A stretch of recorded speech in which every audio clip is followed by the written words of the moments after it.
प्रणाम नमो नमः। प्रणाम नमो नमः। प्रणाम गुरुजी, नमो प्रणाम नमः। गुरुजी, नमो नमः। प्रणाम गुरुजी, नमो नमः। प्रणाम गुरुजी, प्रणाम गुरुजी, नमो नमः।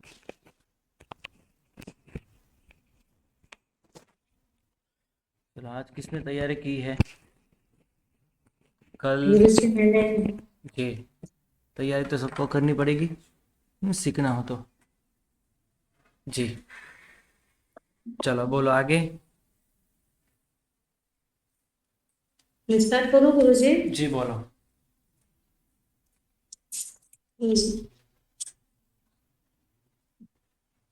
मुझे पता नहीं क्यों थोड़ी सी घबरा रही हूँ। बोलो कि कोई गलती हो तो पूछो। ओके ओके ठीक है।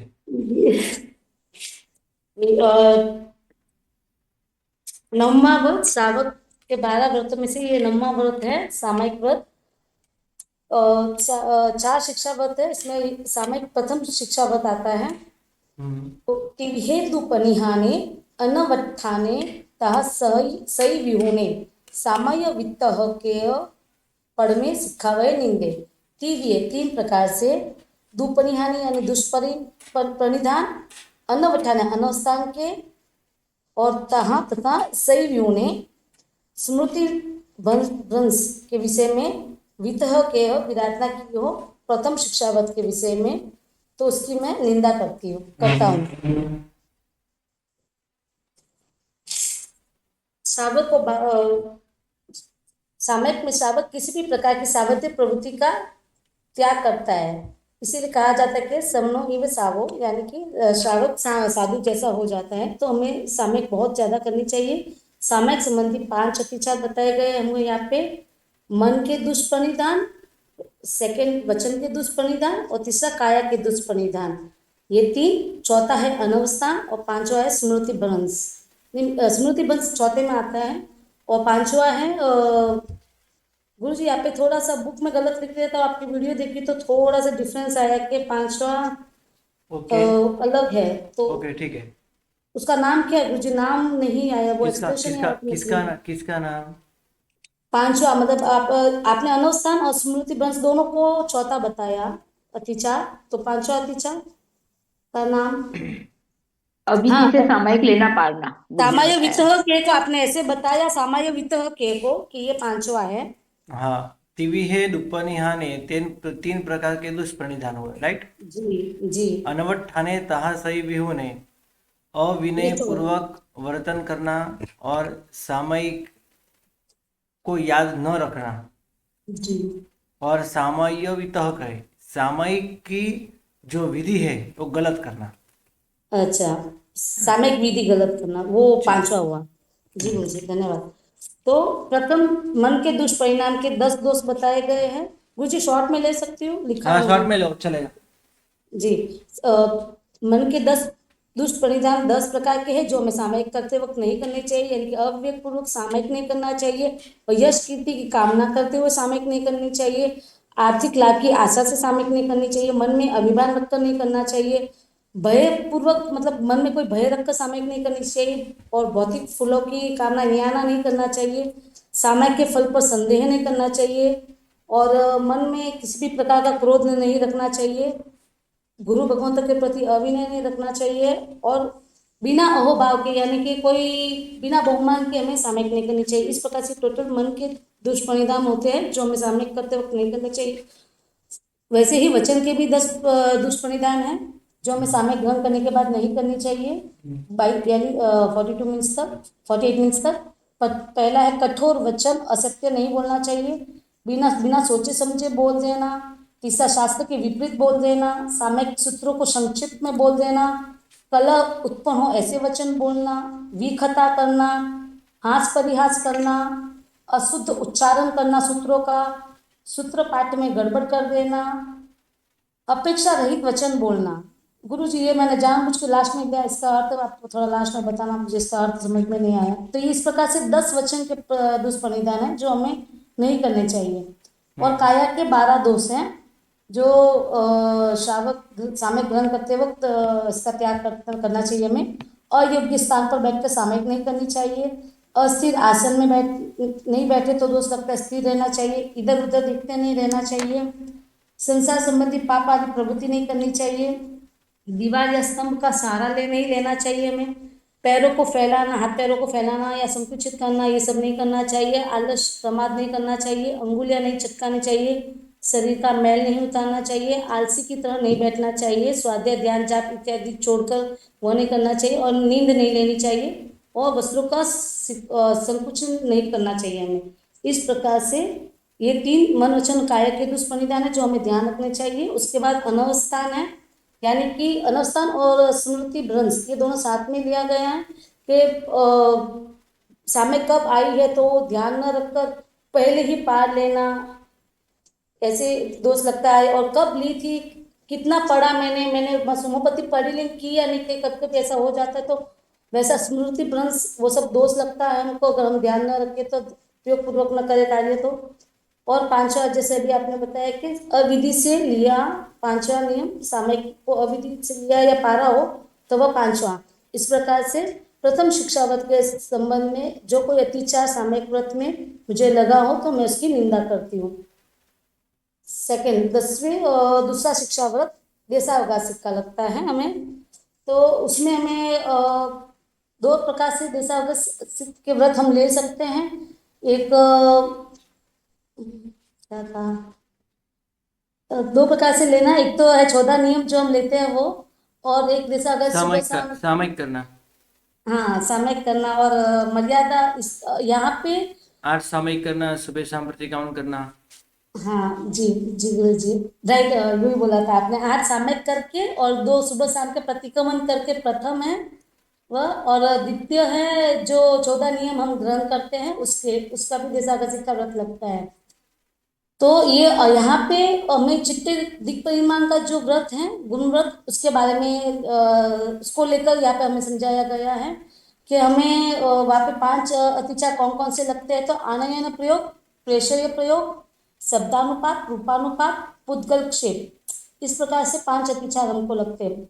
आनयन प्रयोग यानी क्या कि हमने मर्यादा क्षेत्र ग्रहण कर लिए तो उसके बाद अगर हम किसी वस्तु को अपनी मर्यादा से बाहर से मंगवाए तो आनयन प्रयोग का दोष लगता है। प्रेष्य प्रयोग यानी कि कोई वस्तु उस मर्यादा के बाहर भेजे हम, कोई क्षेत्र जैसे हमने एक्सेप्ट कर लिया कि इतना ही मैं करूंगा उसके बाहर का करे तो भेजे तो भी दोष लगता है।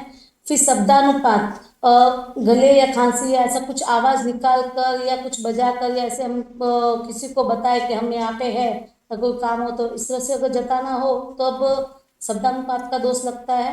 रूपानुपात यानी कि अब इशारे से या हाथ पैर हिलाकर या किसी भी तरह से बताना कि हम यहाँ पे है, बोलिए क्या काम है या ऐसा कुछ बताना, तो वो रूपानुपात का दोष लगता है। और पुद्गल क्षेप यानी कि कोई वस्तु फेंक कर या कंकर इत्यादि फेंक कर जताना कि हाँ मैं इधर हूँ, आपको कुछ काम के लिए आप आए हो तो बताइए करके, ऐसा कुछ भी कार्य करते तो इस प्रकार से देशावकाशिक में हमको 5 प्रकार के दोष लगते हैं। फिर तीसरा शिक्षाव्रत है पौषध उपवास व्रत। इसमें 2 शब्द एक साथ आए हुए हैं, पौषध और उपवास। पौषध में हो वहां तक यथासंभव उपवास में करना चाहिए, परंतु हम ना कर पाए तो मिनिमम कम से कम एकाशना में करना चाहिए। तो इसके भी 5 अतिचार है, संधारा और सेकंड उच्चार विधि का, और फिर मतलब संधारा की 2 है, उच्चार विधि के 2 है, और अनुपालन रोजी में 5 बोलती बगैर।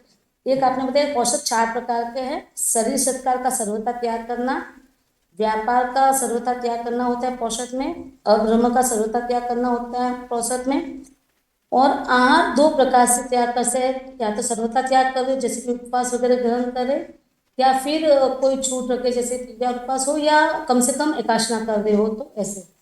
तो ये 4 प्रकार के पौषध होते हैं जो श्रावक करते हैं। उसमें संथारा नाम से 2 अतिचार लगते हैं, जैसे कि संथारा का प्रतिलेखन करना या फिर जैसे तैसे मतलब प्रतिलेखन कर लेना, या तो करने का भूल जाते कि प्रतिलेखन करना होता है संतारा से पहले, कुछ विधि होती है भगवान को याद करना वगैरह सब, तो वो करना हम अगर भूल जाए और जैसे तैसे या करें तो जैसे तैसे ही कर ले तो उसका दोष लगता है। और संतारा में प्रमार्जना करके उसका उपयोग करना होता है पाठ का, और अगर वह न करे जैसे तैसे करे तो भी ऐसे तैसे कर ले, और उपयोग करे तो ये दो दोष लगते हैं हमको, प्रतिलेखना और प्रमार्जना के संतारा के निमित्त से।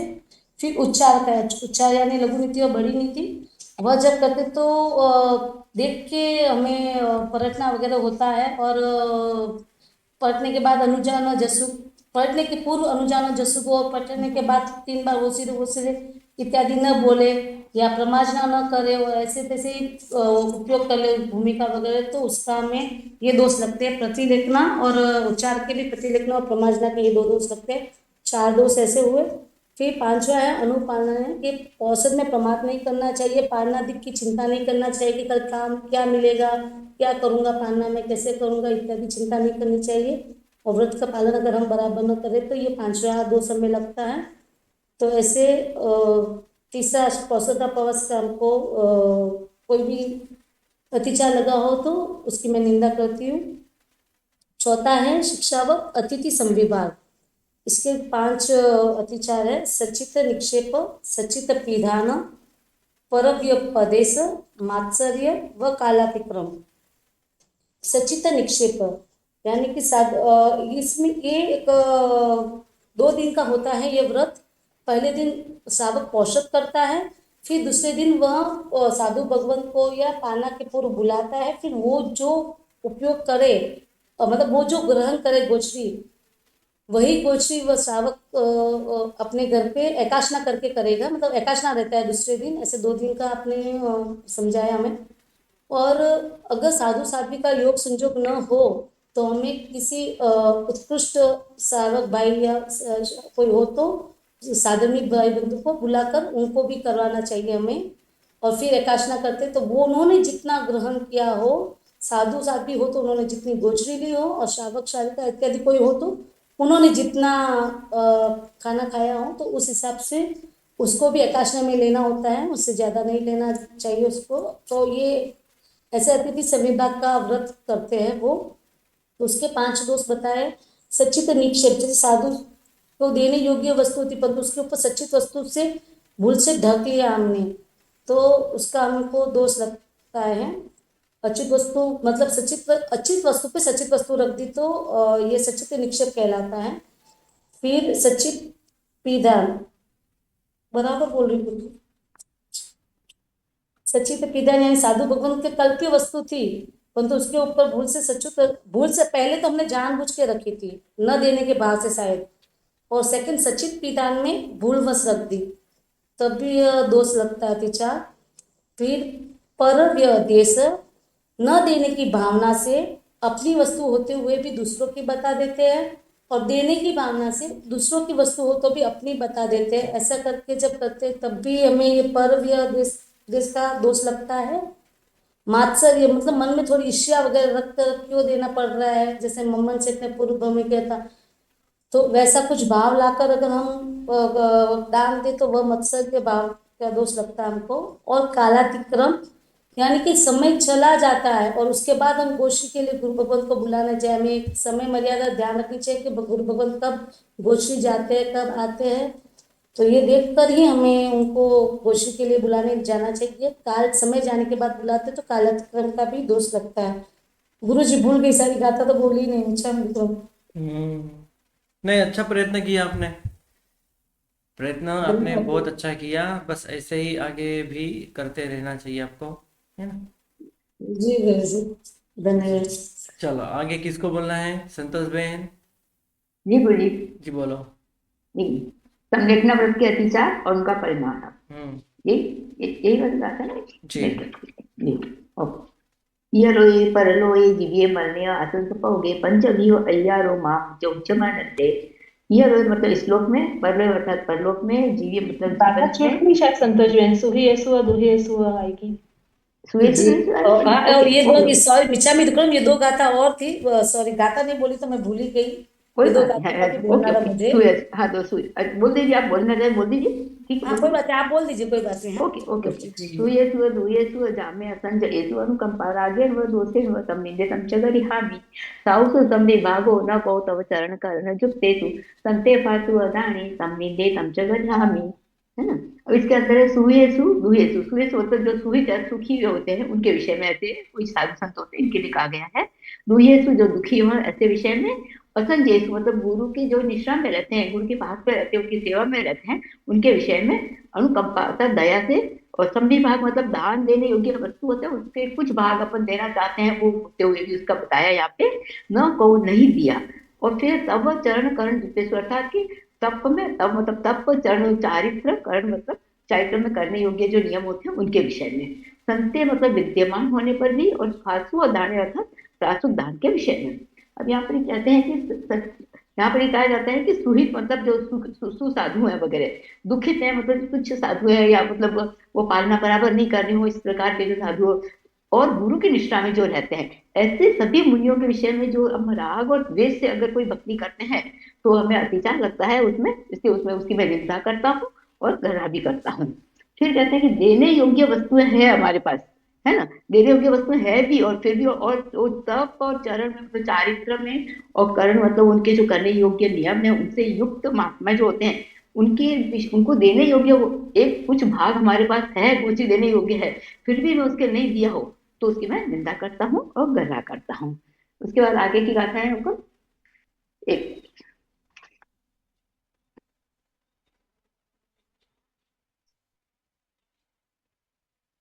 यह लोए पर लोए जीविय मरने आसंसो के पंचवियो अयारो मां मज्ज हुज मरनते। अब यहाँ पे समदेखना रट के अतिचार बताते हैं, 5 अतिचार हैं इसके भी। यह रोए अर्थात इस लोक में, पर रोए अर्थात परलोक में, जीवी अर्थात जीवन में, मरण अर्थात मरण के समय में, और आसंस भोगे मतलब ऐसे आशंसा इच्छा करनी उसके उस प्रयोग में, मतलब संसार के संबंधी कुछ भोग की इच्छा करनी। पंचवियो अय्यार इस प्रकार के 5 अतिचार मां मज्ज हुज मरनते मतलब मुझे मां मतलब न हो, हुज्ज मरणते मरण के समय मुझे ये 5 अतिचार न हो, इस प्रकार की श्रावक अपनी इच्छा व्यक्त करता है। इस श्लोक में आशंसा करता है कि भाई मेरे को कोई ऐसे इस श्लोक में मैं चक्रवर्ती बन जाऊं या कोई मुझे राजा की पदवी मिल जाए, इस तरह से कोई भी इच्छा करना, धर्म के प्रभाव से ये सब चीजें करता है वो। परलोक में चाहता है कि मैं इंद्र बन जाऊं या मुझे अगले भाव में चक्रवर्ती मिल जाए, अच्छा पद मिल जाए। जीवन में मुझे सुखी सुख मिल जाए, मरण के समय मुझे कोई दुख ना आवे, और आशंस भोग मतलब कि भोग की इच्छा वगैरह करना। इस प्रकार ये सब की इच्छा अत्याचार जो मुझे लगे हो वो मुझे मरण के समय ना हो। फिर अब आगे की गाथा बताते हैं। कायेन काई अस्य परिकम्य वाही अस्य वायाए मनसा मानसी अस्य सबस्य वयई आरस्य।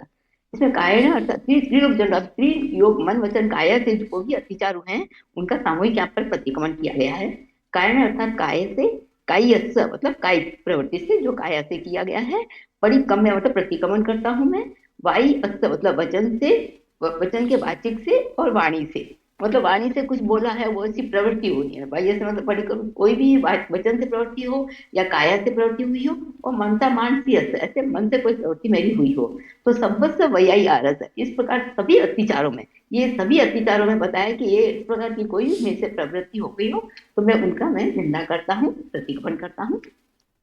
उसके बाद में आता है कि वंदन वय सिक्खा गारवेशु सन्ना कसाय दंडेशु गुत्तीसु असमीसु जो अय्यारो अतम निंदे। अब यहाँ पर बताया कि जो भी वो भी धर्मानुष्ठान मैंने किए हुए उसमें मेरे से कोई अतिचार लगे हो उसका मैं प्रतिक्रमण करता हूँ। वंदन अर्थात चैत्य वंदन, गुरु वंदन आदि। वय अर्थात व्रत, व्रत संबंधी। शिक्षा अर्थात शिक्षा, व्रत संबंधी मतलब ग्रहण और आसेवन 2 प्रकार की शिक्षा होती है। जैसे कि ग्रहण में शिक्षा होती है कि गुरु से सामायिक आदि कुछ सूत्रों का अपन ग्रहण करते हैं वो, और आसेवन में कहा जाता है कि जो प्रातः काल में नवकाल के समय अपन स्मरण पूर्वक करते हैं, जागना जाप करना वगैरह, प्रतिक्रमण वगैरह करना, जो श्रावक की दिनचर्या है उसमें उसमें आसेवन शिक्षा। इस प्रकार ये दोनों में फिर शिक्षा गारवेश मतलब गारव, 3 प्रकार के गारव होते हैं, रिद्धि गारव, शाता गारव और न्यान ग्रह, है ना। इन सब में मेरे को अगर कोई लगा हो तो संज्ञा मतलब संज्ञा, 4 प्रकार की संज्ञा होती है। आहार, एक मिनट, 4 प्रकार की संज्ञा होती है। आहार, भय और मैथुन और परिग्रह, ये 4 प्रकार की संज्ञा में। कषाय, 4 प्रकार के कषाय, क्रोध, मान, माया, लोभ। फिर दंडेशु मतलब मनदंड, वायदंड, मंददंड, वचनदंड और कायदंड। गुप्तिशु 3 प्रकार की गुप्ती, 5 प्रकार की समिति अब समझाते हैं, जो 11 अत्यंत, इनमें जो भी मेरे अतिचार लगे हो उन सबकी मैं निंदा करता हूँ। इसके बाद सम्यक दृष्टि के अल्प बंध होने, जैसे क्यों सम्यक दृष्टि प्रतिक्रमण, यहाँ पर प्रतिक्रमण के लाभ बताए कि किस प्रकार सम्यक दृष्टि प्रतिक्रमण कर रहे हैं तो उसको कितना उससे लाभ होता है। संबंधित जीवो जई विहु पावम समायरई किंची अपोसी होई बंधो जीर्ण न दिद्धन दसम कुणई। अब यहाँ पे संबंधित जीव मतलब सम्यक दृष्टि जीव है, जो जई भी मतलब यद्यपि हु मतलब यह पादपूर्ति के लिए है, पावम अर्थात की पाप सम, यहाँ पे पादपूर्ति भी नहीं कहते कि हु का मतलब भी है वास्तव में। ओके, समायरई मतलब आचरण करता है, और किंची मतलब कुछ, अपोसी हुई बंधो मतलब अपोसी मतलब अल्प होता है, क्या होता है बंध जेन न निधन दंसम कुणे, जिस कारण से क्योंकि वो निधन दंसम निर्दयता से नहीं करता है, न निधन निर्दयता से नहीं करता है। अब इसमें बताया कि यद्यपि सम्यक दृष्टि जीव होता है, कुछ पापों का आचरण करता है, क्योंकि जब तक केवल ज्ञान नहीं होता तब तक सभी से छद्मस्त जीवों से पाप का होना संभावना है, तो कहते हैं फिर भी वह अल्प बंध करता है, क्योंकि वह निर्दयता से मतलब पाप नहीं करता है, मतलब क्रूरता से कहना चाहिए, भाव अंदर अध्यवसाय अपने खराब दुष्ट अध्यवसाय ला करके वो पाप नहीं करता है। तंपिहु सप्परिकमणम सप्पर्यावम सौतर गुणम च किप्पम उपसामी वायुव सुसिख्यो विज्जो जहाँ विषम कुट्ठ गयम मंत मूल विसारया विच्चा हणंती मनते ही तो तब हवे निविष्ट। अब यहाँ पर क्या एक गाथा और लेटर साथ में, एवं अट्ठव्यम कम्मम राग दोष संबज्यम आलो अंतो अनिंदंतो किप्पम हणि सुसावो। अब यहाँ पे गाथा में क्या है कि शब्दार्थ के हिसाब से अपन अर्थ उठाते हैं, तब मतलब उसका भी मतलब किसका प्रतिक्रमण सूत्र, प्रतिक्रमण युक्त है जो आदमी, सब परिवार पश्चाताप सहित करता है, वो स उत्तर गुण युक्त मतलब आलोचना सहित जो करता है, किप्पम शीघ्र, उपसामी मतलब उपशांत कर देता है, किस प्रकार, वाही व मतलब जिस प्रकार, वाही व मतलब जिस प्रकार व्याधि को बीमारी को, सुशिक्षित अर्थात सुशिक्षित वैद्य के बताया है, विज्जो अर्थात वैद्य, सुशिक्षित जो वैद्य होता है उस प्रकार से किस प्रकार वह करता है अपनी व्याधि के लिए, हमारी व्याधि के लिए वो बताया है, उपमा दी गई है।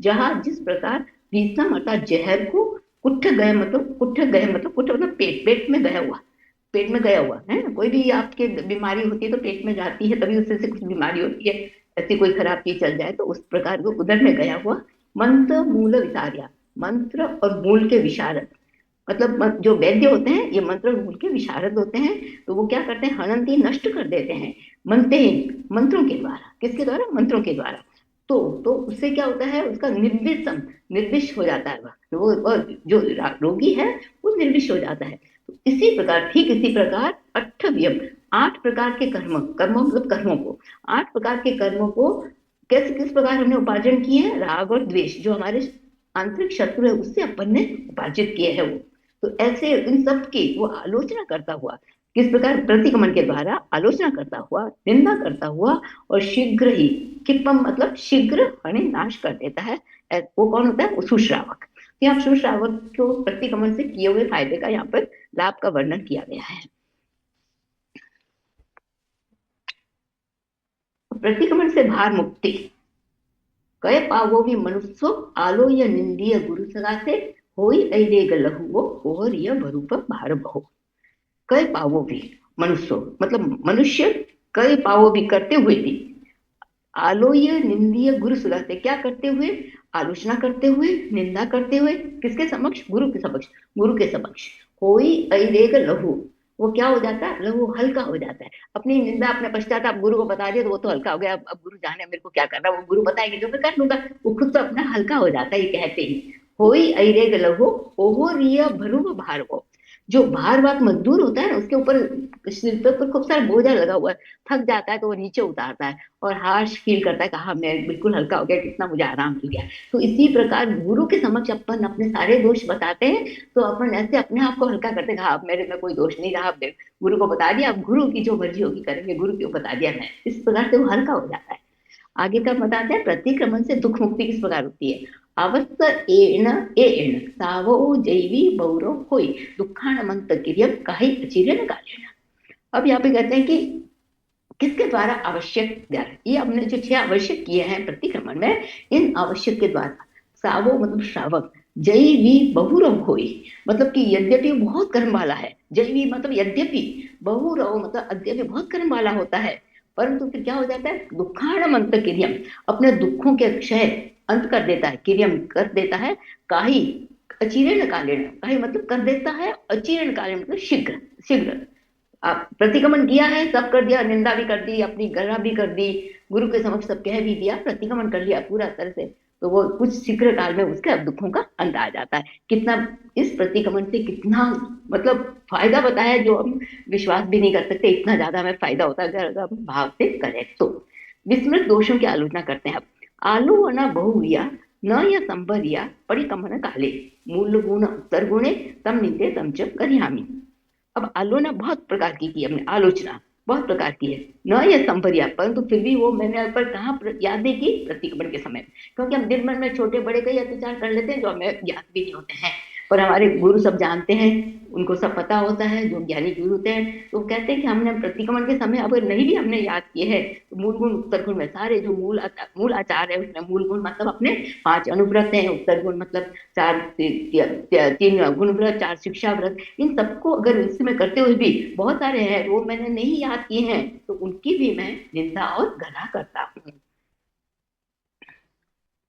इसके बाद कहते हैं कि अब अपना यहाँ पे वापस मंगलाचरण करते हैं, हमने सब दो कर ली है, तो अपने प्रथम मंगल, मध्य मंगल, अंत मंगल होता है, तो उसमें मध्य मंगल अपन कह सकते हैं, बहुत अच्छा बंधन, क्योंकि 24 दिनेश्वर बंधन किया है, शुरू में किया है हमने, फिर अंत में भी करेंगे हम 50वीं गाथा में, और यहाँ भी ये मध्य मंगल कह सकते हैं इसको। तो तत्स समस्त केवली पर्ण तत्स अबुठ्योमी आराहणाय वीर ओमी विराहणाय दिव्य परिकंतो वंदामी जिण 24। अब मैं केवली भगवान के द्वारा जो प्ररूपित धर्म है ना, और गुरु भगवान के सामने मैंने उस श्रावक धर्म की आराधना के जो नियम ले लिए हैं, उसके लिए मैंने आराधना के लिए मैं तैयार हूँ। और क्या किस प्रकार तैयार हूँ, विरोमी विराहना, और विराधना से मैं विराम पाता हूँ। आराधना के लिए तैयार हो गया हूँ और विराधना से मैं निवृत्त होता हूँ।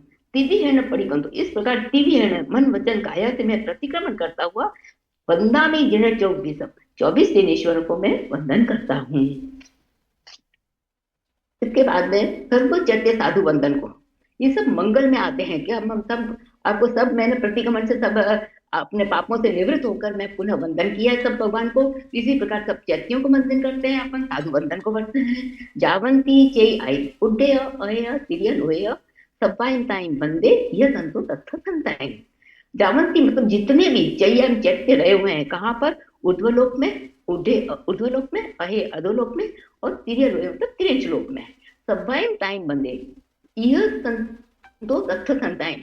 यहाँ यह संतो मतलब मैं यहाँ रहता हुआ, और तत्थ संताइन वहां रहती हुई सब प्रतिमाओं को, सब जिनेश्वरों को, सब प्रतिमाओं को यहाँ रहते हुए और वहां रही हुई सब प्रतिमाओं को मैं सर्वाइव टाइम बंदे उन सबको मैं वंदन करता हूँ। जावंत केवी साहू भर निर्भय महाविदेह सबसे तीन तिरियन। इसके साथ में अब साधु भगवान को भी हमें प्रणाम वंदन करना है। तो कहते हैं जितने भी साधु कहाँ पर, भरत क्षेत्र में, भरत क्षेत्र में, ऐरव क्षेत्र में, महाविद्य क्षेत्र में, सबसे तीन पण ओ, उन सबको मैं प्रणाम करता हूँ। और किस प्रकार के विधि है, मतलब मन वचन काया से प्रणाम करता हूँ। और मुनि भगवान कहते हैं मनोदंड वचन दंड और काय दंड से वो विराम पाए हुए हैं, उन्हें कोई अपने में मतलब ऐसे हमें दोष की जैसे हमें दंड लग जाते हैं, उनमें कोई दोष नहीं है। इस प्रकार के ऐसे मुनियों को मैं वंदन करता हूँ। इसके बाद में हम लेते हैं चिर शुभ अभिलाषा। हम क्या करते हैं, हमारी क्या इच्छा रहती है कि हम क्या करेंगे आगे से, चिर संचीय पावक मना सणी भव सय सह समानीय 24 जीर्ण विणित गय कहाई वोलंतु में दिया। अब मैं कहते हैं कि प्रतिक्रमण तो कर लिया है, पर दिन भर मैं क्या करूंगा, तो दिन भर मेरे दिन किस प्रकार व्यतीत हो, ऐसी हम अभिलाषा इच्छा करते हैं। चिर संचीय पावपणा सनी, बहुत काल से इकट्ठे हुए पाप कर्म है ना, उनका नाश हो जाता है। किससे होएगा, भव सय सहस्र माणीय, और कैसे वापस कैसे किए, हजारों साल, हजारों करोड़ों साल से माणीय मतलब नाश करने वाली जो है, नाश करने वाली, भव सह में इकट्ठे किए हुए पापों को नाश करने वाली कौन है, 24 जीर्ण विणित गई कहाई, मतलब भगवान के मुख से निकली हुई जो कथाएं हैं, कथाएं हैं यहाँ पर खाली हमें दृष्टांत वाली कथाएं नहीं लेनी है, जो भी प्रवचन उन्होंने दिया है उसमें पढ़ने में मेरा बोलंतु में दिया, मेरे दिन बोलंतु मतलब व्यतीत हूँ। इस प्रकार के हम अभिलाषा करते हैं कि दिन भर मेरा इस प्रकार पाप कर्म से निवृत्त हूँ मैं, और पुण्य का बंद करता रहूं। मम मंगल मरियंता सिद्धा साहु सुवम च धम्मो समदिट्ठी देवा वित्तु समाइम च बोहिम च। अब कहते हैं कि समाधि बोधि की प्रार्थना भगवान से हम एक ही प्रार्थना करनी है हमें। हम आज आप मन जो अपने जय सूत्र बोलते हैं वो भी प्रार्थना सूत्र है, कोई याचना सूत्र नहीं है। हम भगवान से कुछ मांग नहीं रहे, हम प्रार्थना करते हैं। वो याचना सूत्र कभी मत समझना कि मैं भगवान के पास जाके अपने सांसारिक कोई चीज मांगू, उसको याचना कहते हैं। और प्रार्थना क्या कहेंगे, हम मोक्ष के लिए आपके जैसे बनने के लिए प्रार्थना करते हैं। तो वो यहाँ पर प्रार्थना की गई है। मम मंगल मरियंता सिद्धा साहु सुवम च तपोआ समदिट्ठी देवा दिंतु समाइम च बोहिम च। अभी जो मुझे मम तो मुझे साधु भगवान, अरियन भगवान, सिद्ध भगवान, साधु भगवान, शूद्र मेरा, धर्म मेरा और सम्मत दिट्ठी देव और सम्यक दृष्टि देव मुझे क्या करे, बिंतु समाइम च बोहिम च, मुझे समाधि प्रदान करे और बोधि प्रदान करे। बोधि मतलब सम्यक की प्रार्थना करते हैं। सम्यक तो है तो उसका और निर्मल बने मेरा, और सम्यक अगर मैंने नहीं मिला है वो केवल ही भगवान जानते हैं, तो मैं सम्यक के लिए निरंतर प्रगति करता, निरंतर मतलब प्रयत्न करता हूँ। इस प्रकार इस भगवान को सबको हमने यहाँ पे प्रणाम किया है और उनसे प्रार्थना की है। प्रतिक्रमण का हेतु क्या है, ये बहुत इंपॉर्टेंट कि आज अब कहते हैं कि प्रतिक्रमण करना चाहिए, हम सब कहते हैं, पर हमें प्रतिक्रमण करने का कारण ही नहीं पता हो तो इतने भाव नहीं आते हैं ना, इसलिए हम इसका अंत में बता दिया हेतु। कई बार शुरू में अपन मंगल करते हैं, पर ये भी एक तरह से मंगल भी मानना चाहिए, क्योंकि इससे ही हमारे हमारे पापों का नाश होता है। तो कहते हैं कि परिसिद्धानम करने, परिसिद्धानम करने मतलब जो प्रतिषेध किया, जो हमें भगवान ने कही है कि ये नहीं करना, उसको फिर भी मैंने आचरण में कर लिया है। फिर कहा है किच्चाना मत करने, और जो करने योग्य थे मेरे और उसको मैंने नहीं किया है, अपरिक्रमणम प्रतिक्रमण में। और अश्रद्धाणे अथा, और जिस पर श्रद्धा रखनी चाहिए उस पर मैंने श्रद्धा नहीं रखी है। विवर्य परवनाय, और भगवान के प्ररूपित धर्म के विरुद्ध मैंने कुछ वाचन, कुछ मैंने मेरे मुंह से निकल गया हो, मैंने कोई प्रवृत्ति की हो, मन से, वचन से, काया से, तो इन सब का मैं प्रतिक्रमण करता हूँ। ये मेरा प्रतिक्रमण का हेतु बताया इसमें।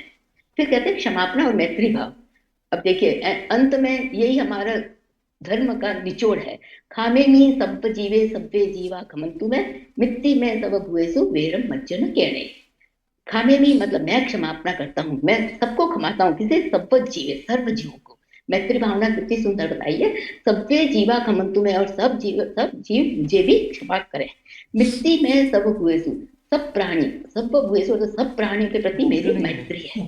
दिवेरम मज्जन ज्ञानी, और मुझे किसी से भी वैर नहीं है। इस प्रकार अंत में ये बताया है, और वापिस सर्वश्रेष्ठ मंगल वापिस बताया है। एवं हम आलोह्य निंदीय गरह्य दुगंचम सम्मम तिरिह न परिकंतो वंदामि जिने 24।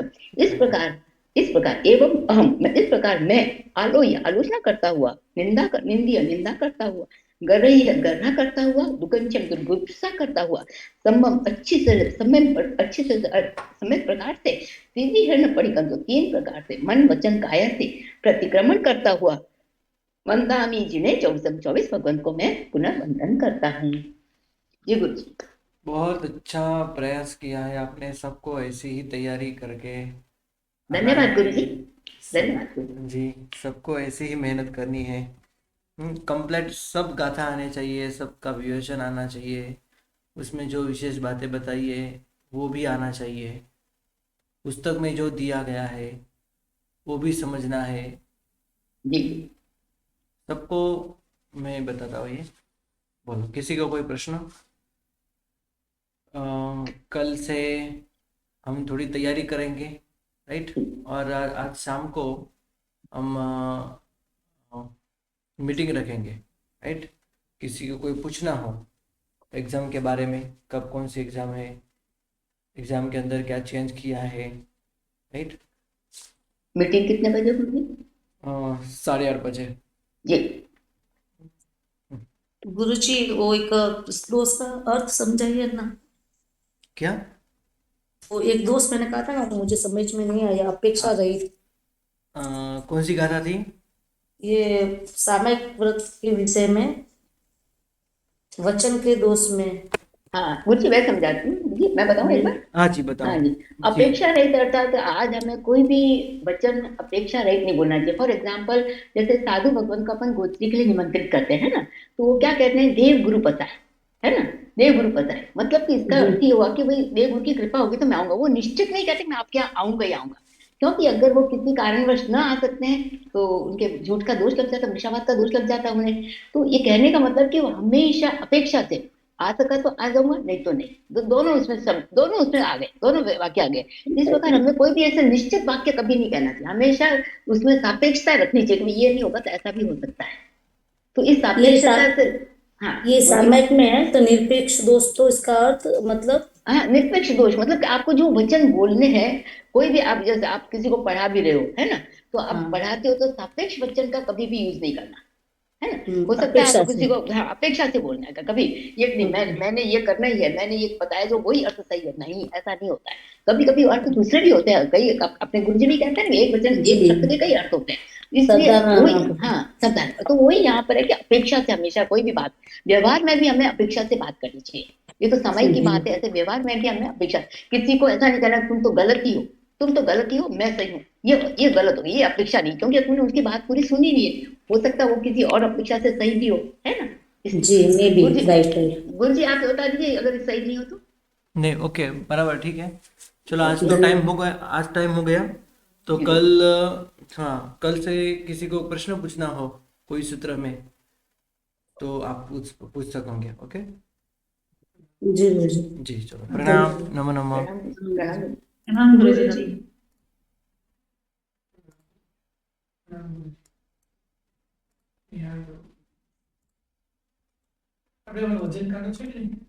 હે? વજન કાઢો નથી.